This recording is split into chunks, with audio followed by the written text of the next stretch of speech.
This is waste management recycling. We process here about 3,000 tonnes of product a month, and on top of that we do about 400 tonnes of glass a month. All the product comes in, we grade it, we sort it, and then what we do is we sell it locally or overseas. It's a fully manual plant with the exception of a baler, which bales the product at the end, and we have a magnet as well. One of the objectives that we have is to ensure that health and safety is integrated into business. Everything that the business manager does, health and safety needs to be part of it. We have 150 truck movements across here a day. We also have sharps and biological hazards are the main things that we have here on our plant. We come across a lot of like syringes, broken glass. We were getting a number of cuts or a number of puncture wounds. We knew that the business unit at the time was wearing a standard PPE glove, and the glove was giving very poor performance. There was a resistance, I think, in the business initially to invest in a better glove because of the significant costs. So what we needed to do is we needed to address the glove issue and satisfy the business and meet them halfway. To do that, and the culture was already here, was to involve the staff in choosing the best gloves. So we got our friends at New Zealand Safety to come out and give us all the different gloves that they had available there. We had them all out here and they tested them. And they tested them over 2 or 3 weeks. The staff then chose a glove that was best suited for them.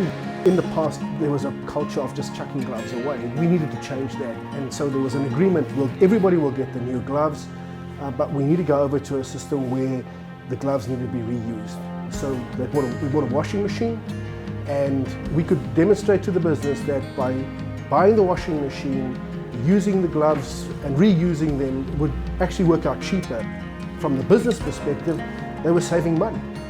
From an HSE perspective, yeah, we're getting the best result. We can go to, like, especially for like Desmond, the likes of Desmond, we can just go to him with any issues to do with health and safety.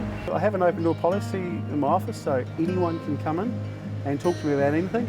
And then the other thing, particularly from a safety perspective, is our e-toolbox, or our toolboxes that we have.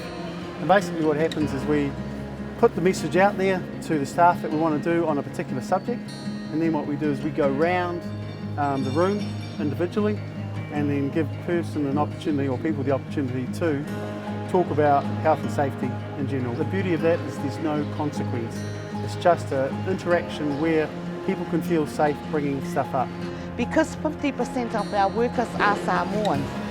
So to make sure that they do know the message we're pushing for health and safety, I get to do the translating, having it me helping Des and management to do it in Samoan language and deliver the same message.